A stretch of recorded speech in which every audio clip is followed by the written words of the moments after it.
यहाँ महामहिम राष्ट्रपति के इसलिए बोला 15 मिनट अभिभाषण के धन्यवाद प्रस्ताव पर बोलने का मौका दिया गया है। महामहिम राष्ट्रपति जी ने अपने भाषण में बहुत सारी बातें की, उसके ऊपर विपक्ष ने बहुत मुद्दे उठाए, कई बिंदुओं पर सरकार का ध्यान आकर्षित करने की कोशिश की, लेकिन एक जो सबसे बड़ा मुद्दा सामने आया है वो इस देश के लोकतंत्र को बचाने का मुद्दा है। मान्यवर, आज इस देश का लोकतंत्र खतरे में है और ये बात कोई संजय सिंह नहीं कह रहे, ये बात इस सदन का कोई सदस्य नहीं कह रहा है, बल्कि हिंदुस्तान की सर्वोच्च न्यायालय के 4 प्रतिष्ठित न्यायाधीशों ने बाहर आकर, पहली बार आजादी के बाद यह घटना हुई है कि 4 न्यायाधीशों ने कहा हिंदुस्तान का लोकतंत्र खतरे में है, हिंदुस्तान के लोकतंत्र को बचाने की आवश्यकता है। मान्यवर, आज हिंदुस्तान के लोकतंत्र पर जिस प्रकार से एक के बाद दूसरा हमला हो रहा है, ये लोकतंत्र हमको आसानी से हासिल नहीं हुआ है। मान्यवर, ये आजादी हमको बहुत आसानी से हासिल नहीं हुआ, ये संविधान हमको बहुत आसानी से हासिल नहीं हुआ। इस संविधान को, इस देश की आजादी को पाने के लिए शहीद आजम भगत सिंह ने, सुखदेव ने, राजगुरु ने, राम प्रसाद बिस्मिल ने, अशफाक उल्लाह ने, राजेंद्र लाहिड़ी ने, खुदीराम बोस ने, और जब इस देश के अंदर राष्ट्रपिता महात्मा गांधी ने आंदोलन चलाया, उनके त्याग और बलिदान से देश आजाद हुआ है। किसी फर्जी राष्ट्रवादी के त्याग और बलिदान से देश आजाद नहीं हुआ है। मान्यवर, मैं कहना चाहता हूं, मैं बड़ी विनम्रता पूर्वक आपसे कहना चाहता हूं मान्यवर, आज जिस प्रकार से देश के अंदर हालात पैदा किए जा रहे हैं, चुनी हुई सरकारों को, लोकतांत्रिक ढंग से चुनी हुई सरकारों को, ऐसी सरकारों को जिनको प्रचंड बहुमत से देश की जनता ने चुना, उस सरकार को चलने नहीं दिया जाता। मान्यवर, चाहे वेस्ट बंगाल की सरकार हो, चाहे दिल्ली की सरकार हो, एक निर्वाचित सरकार जिसको 70 में से 67 विधायकों का बहुमत मिला, हमसे क्या दुश्मनी है सरकार से, इस देश की सरकार की, मुझे समझ में नहीं आता। मान्यवर, चुनाव में हमारे प्रधान सेवक ने, देश के प्रधानमंत्री जी ने, वो देश के प्रधान अभिभावक भी हैं। मान्यवर, मुझे तकलीफ है, कष्ट है, पीड़ा है इस बात की कि देश के प्रधान सेवक ने रामलीला के मैदान से कहा अरविंद केजरीवाल तो नक्सलवादी है, इसको जंगल में भेज देना चाहिए। मान्यवर, मुझे तकलीफ है इस बात की, पीड़ा है। देश का प्रधान सेवक एक व्यक्ति को नक्सलवादी कह के संबोधित करता है। मैंने उसी दिन कहा था, प्रधानमंत्री जी, ये लोकतंत्र है, जमहूरियत है, डेमोक्रेसी है, यहां जनता मालिक होती है, जनता जिसको चाहती है वो जंगल में जाता है, जनता जिसको चाहती है वो विधानसभा में जाता है। और देश की जनता ने 67 विधायकों के साथ अरविंद केजरीवाल को दिल्ली की विधानसभा में भेजा। मान्यवर, और 3 विधायकों के साथ भारतीय जनता पार्टी को जंगल में भेजने का काम किया। मान्यवर, मैं बड़ी विनम्रता पूर्वक आपसे कहना चाहता हूं, नफरत की बुनियाद पर हिंदुस्तान नहीं चलेगा, मोहब्बत की बुनियाद पर हिंदुस्तान चलेगा। आम आदमी की आवाज को दबाने की कोशिश मत कीजिए, आम आदमी की आवाज को दबाने की कोशिश मत कीजिए। सही सुनने की क्षमता रखिए, सही चुनने की क्षमता रखिए। मान्यवर, मैं कहना चाहता हूं, ये वो लोग हैं जो इस देश को बर्बाद करना चाहते हैं, ये वो लोग हैं जो ताजमहल को तोड़ना चाहते हैं। मान्यवर, हम यहां आए तो आपने हमको सौगंध दिलाई मान्यवर, इस देश के संविधान की रक्षा की, इस देश के एकता और अखंडता को अक्षुण्ण रखने की आपने यहां सौगंध दिलाई। मान्यवर, लेकिन मुझे जरा बताइए, एक चुना हुआ इनका विधायक कहता है ताजमहल इसलिए तोड़ देना चाहिए क्योंकि उसको मुगलों ने बनाया। मैं पूछना चाहता हूं, कुतुब मीनार भी तोड़ डालो, उसको भी मुगलों ने बनाया।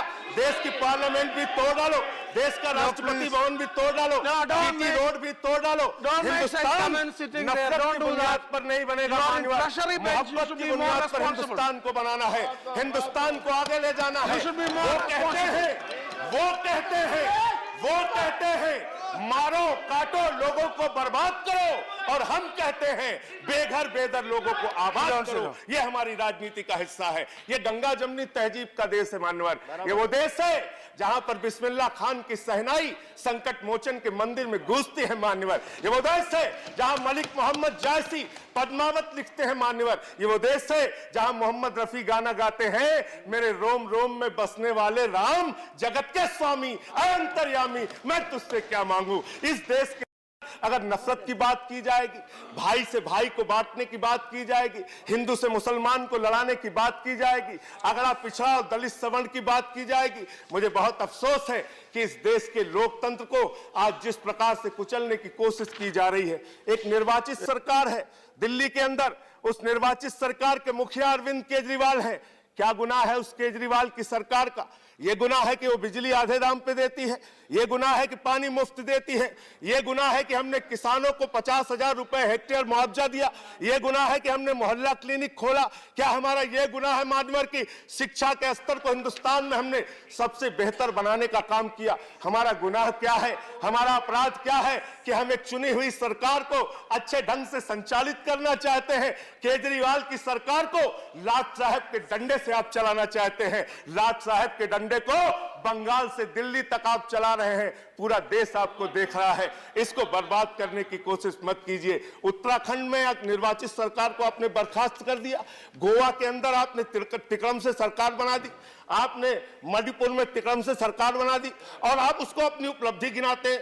लोकतंत्र को बचाने की जरूरत है, लोकतंत्र को बचाने की जरूरत है मान्यवर। मैं आपसे कहना चाहता हूं, आज जिस प्रकार से दिल्ली के अंदर अरविंद केजरीवाल की सरकार को, आज एक चुनी हुई सरकार को, 70 में से 67 विधायकों वाली सरकार को अगर ये सरकार नहीं चलने दे रही है तो इसका मतलब लोकतंत्र में हमारी कोई आस्था नहीं। लोकतंत्र में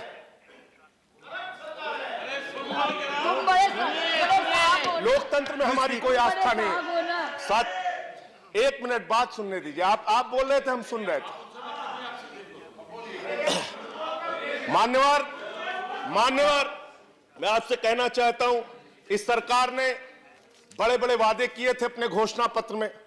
घोषणा पत्र जनता के साथ आपका करार होता है। देश के प्रधानमंत्री ने चुनावी रैलियों में बड़े बड़े वादे किए थे, वो आपका इस देश की जनता के साथ करार है। उस वादे को आपको पूरा करना चाहिए। आपने कहा था इतना काला धन लाएंगे कि हर आदमी के खाते में 15 लाख जमा हो जाएगा। 15 रुपए भी आज तक किसी आदमी के खाते में नहीं पहुंचा। आज आपने चुनाव में कहा, मैं उम्मीद करता था कि अध्यक्ष जी यहां रहेंगे, मैं चुनाव में कहा 2 करोड़ युवाओं को रोजगार देंगे। रोजगार का वादा आपने पूरा नहीं किया। 84% रोजगार आपके कार्यकाल में घटा है। आपने किसानों से कहा कर्जा माफ करेंगे। उत्तर प्रदेश के प्रधानमंत्री जी ने चुनावी रैलियों में कहा हम कर्जा माफ करेंगे, लेकिन बड़ी विनम्रता पूर्वक मैं पूछना चाहता हूं, आपने उत्तर प्रदेश के किसानों के साथ क्रूर मजाक करने का काम किया है। 1 पैसे का कर्जा माफ किया, 2 रुपए का कर्जा माफ किया, 3 रुपए का कर्जा माफ किया। उत्तर प्रदेश के किसानों के साथ एक क्रूर मजाक करने का काम आपकी सरकार ने किया। और व्यापारियों की बात अगर हम करें, जिस व्यापारी ने आपको अपने कंधे पर उठाकर देश की सरकार बना दी, जिस व्यापारी ने आपको इतना लाइन में लगकर वोट दिया, आपकी क्या दुश्मनी है देश के व्यापारियों से, जरा हमको बताइए। पहले नोटबंदी लाते हैं, फिर जीएसटी लाते हैं, फिर रिटेल में 100% एफडीआई लेके आते हैं। अब जब बची खुची उनकी दुकान है उसको सीलिंग करके पूरे दिल्ली में उजाड़ने का काम करते हैं। 7 लाख व्यापारियों को आपने बर्बाद किया। तो आपने किसानों को धोखा दिया, आपने नौजवानों को धोखा दिया, आपने व्यापारियों को धोखा दिया, आपने इस देश के आम आदमी को धोखा दिया। और आप कहते हैं कि आप इस देश को तरक्की के रास्ते पर ले जा रहे हैं, आप इस देश को उन्नति के रास्ते पर ले जा रहे हैं। आज आम आदमी पार्टी की दिल्ली की सरकार को और उनके चुने हुए प्रतिनिधियों को इस सरकार ने एक के बाद दूसरी जिस तरह से उत्पीड़न करने का काम किया है मान्यवर, हमारे 15 विधायकों को गिरफ्तार करके जेल में डाल दिया गया। और विधायकों को तो जेल में डालना दूर की बात है, हमारे एक विधायक है सोमनाथ भारती, उनके कुत्ते को पकड़ने के लिए दिल्ली पुलिस के 40 जवान पहुंचे थे। 40 जवान। ये है आपकी सरकार। इस प्रकार से आप विरोधियों के खिलाफ कार्रवाई कर रहे हैं, उनका गला घोटने के, उनके लोकतंत्र की हत्या करने की आप कोशिश कर रहे हैं। आपने दिल्ली के मुख्यमंत्री के कार्यालय पर सीबीआई का छापा डलवा दिया, आपने शिक्षा मंत्री के कार्यालय पे छापा डलवा दिया, आपने हमारे स्वास्थ्य मंत्री के घर पे छापा डलवा दिया। आप दिल्ली के अंदर एक चुनी हुई सरकार को चलने नहीं देना चाहते। हमारे 20 विधायकों की आपने सदस्यता रद्द करवा दी संसदीय सचिव बनाने के नाम पर। वही संसदीय सचिव हरियाणा में सदस्यता रद्द नहीं होती, वही संसदीय सचिव हिमाचल में सदस्यता रद्द नहीं होती, वही संसदीय सचिव पंजाब में सदस्यता रद्द नहीं होती, वही संसदीय सचिव आसाम में, मिजोरम में सदस्यता रद्द नहीं होती। लेकिन दिल्ली में 20 विधायकों की आपने सदस्यता रद्द करके लोकतंत्र की हत्या की है। चुनाव आयोग ने AK ज्योति ने लोकतांत्रिक संस्थाओं का मर्दन कर रहे हैं। आप लोकतांत्रिक संस्थाओं का मर्दन कर रहे हैं, लोकतांत्रिक संस्थाओं को कुचलने का काम कर रहे हैं। ये ऊंची आवाज से आम आदमी की आवाज को दबाने की कोशिश मत कीजिए। मैं कहना चाहता हूँ, इस सरकार से कहना चाहता हूं, अरविंद केजरीवाल को लाट साहब के डंडे से चलाने की कोशिश मत करो। हम जनता के हित में काम कर रहे हैं और करते रहेंगे। चमन को सींचने में पत्तियां कुछ झड़ गई होंगी, यही इल्जाम हम पर लग रहा है बेवफाई का। मगर कलियों को जिसने राउंड डाला अपने पैरों से, वही दावा करे हैं इस चमन की रहनुमाई का। आप इस चमन की रहनुमाई का दावा कर रहे हैं, आप इस चमन की रहनुमाई का दावा कर रहे हैं। इस गरीब आदमी के, इस मुल्क के गरीब के दर्द को समझने का कोशिश कीजिए। ये लोहिया का देश है, ये गांधी का देश है, ये जेपी का देश है। डॉक्टर लोहिया ने नारा दिया था, राष्ट्रपति हो या चपरासी की संतान, सबको शिक्षा एक समान। लोहिया का नारा था, जब तक भूखा इंसान रहेगा धरती पर तूफान रहेगा। और झारखंड के अंदर कोयला देवी की 11 साल की बच्ची संतोषी भात भात कह के मर जाती है। आज भी इंसान भूख से मर रहा है 70 साल के बाद। और आपकी सरकार को, ये राष्ट्रीय शर्म की सरकार है जिसको शर्म नहीं आती। भूख से, गरीबी से लोग देश के अंदर मर रहे हैं और आप यहां बैठकर बड़ी बड़ी बातें कर रहे हैं, बड़े बड़े दावे कर रहे हैं। एक बात के लिए मैं इस सरकार से सहमत हूं, सुनने की क्षमता रखिए। एक बात के लिए मैं इस सरकार की तारीफ करूंगा। मेरे विपक्ष के मित्र हो सकता है मुझसे सहमत ना हो, लेकिन अगर इस सरकार के अंदर कोई छोटा हो ना हो, लेकिन अगर अंतरराष्ट्रीय भाषण प्रतियोगिता करा दी जाए तो नंबर 1 पर यह सरकार आएगी, 2 नंबर पर नहीं आएगी। ये मैं कह सकता हूं मान्यवर, ये मुझे पूरा यकीन है, भरोसा है इस सरकार के ऊपर।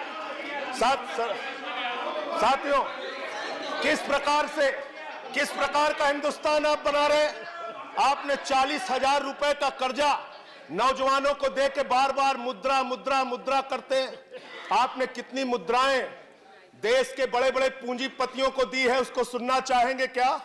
रिलायंस ग्रुप पर 1,25,000 करोड़ का कर्जा, वेदांता ग्रुप पर 1,03,000 करोड़ का कर्जा, एसआर ग्रुप पर 1,01,000 करोड़ का कर्जा, अडानी ग्रुप पर 96,000 करोड़ का कर्जा, जेपी ग्रुप पर 75,000 करोड़ का कर्जा, जेएसडब्ल्यू ग्रुप पे 58,000 करोड़ का कर्जा, जीएमआर ग्रुप पे 47,000 करोड़ का कर्जा, लैंको ग्रुप पे 47,000 करोड़ का कर्जा, वीडियोकॉन ग्रुप पे 35,000 करोड़ का कर्जा, जीवी के ग्रुप पर 33,000 करोड़ का कर्जा, 8,55,000 करोड़ का कर्जा बड़े बड़े उद्योगपतियों को बांट दिया। ये सरकार ये कहती है मान्यवर, मोदी जी की सरकार कहती है 9,000 का कर्जा लोगे तो तुमको जेल में डाल दिया जाएगा। हमारी केंद्र की बैठी हुई सरकार कहती है 9,000 का कर्जा लोगे तो जेल में डाल दिया जाएगा, 9,000 करोड़ का कर्जा लोगे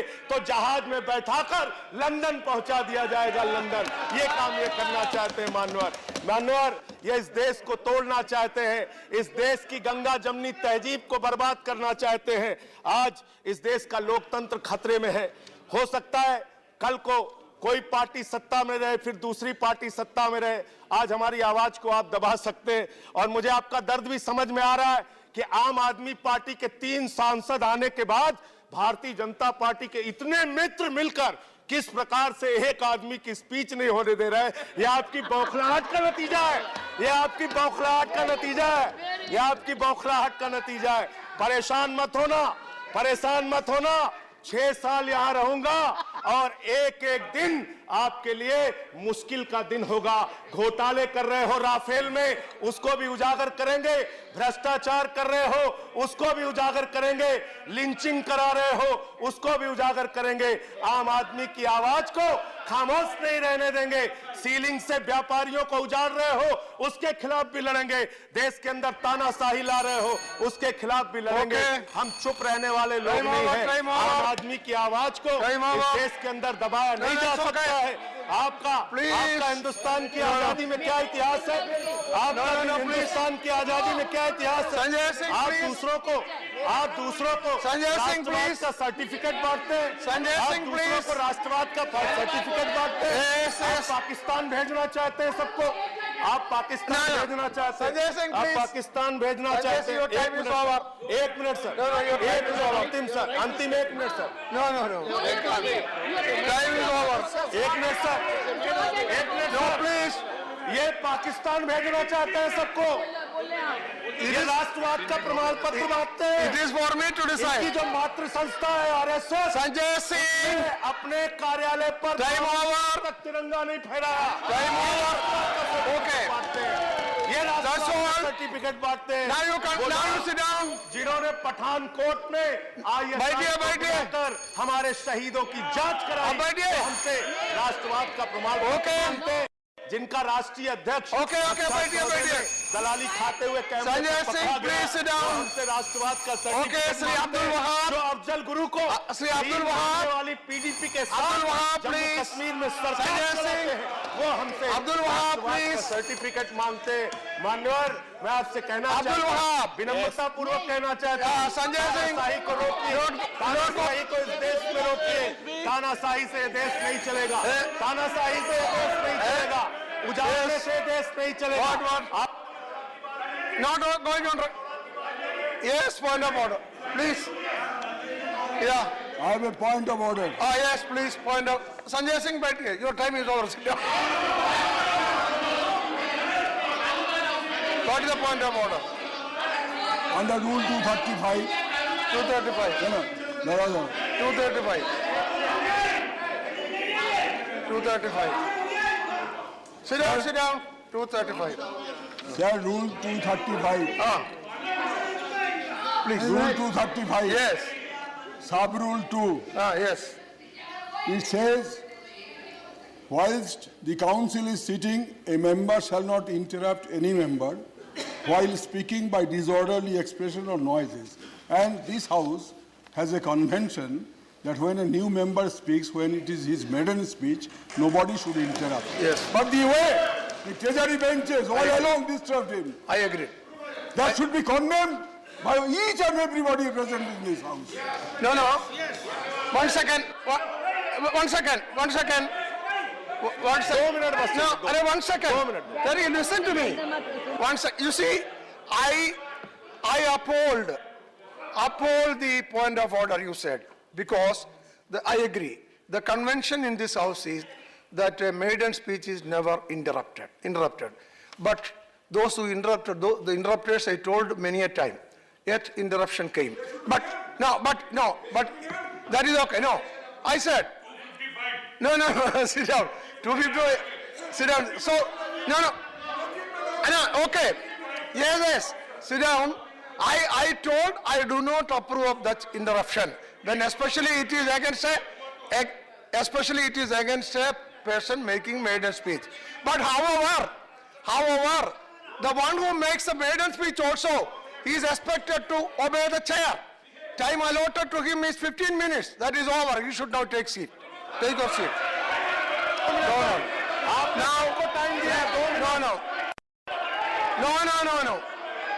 I told him. No. See, you see. Sit down. The members, listen to members. Sit down. No. See, yes, sit down. You. अरे मिश्रा जी बैठिए, मिस्त्री जी बैठिए, आप बैठिए मिस्त्री जी, listen to me also. Now please, now please, now please listen,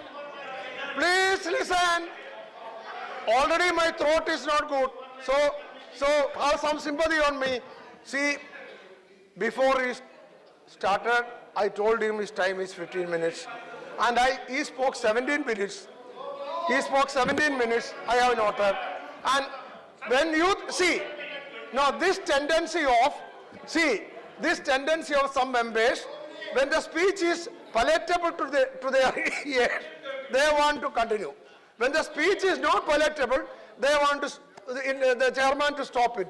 This cannot be. Chairman cannot act according to the whims and parties of members. So you sit down. Wahab. Nothing else will go on record. Wahab. Nothing else will go on record. Wahab will speak. It is not going on record. Sanjay Singh, sit down. Sit down. Wahab, you speak, otherwise you start. Wahab, you sit. Sanjay Singh, you sit down. Sanjay Singh, you sit down. Now, Wahab, you speak.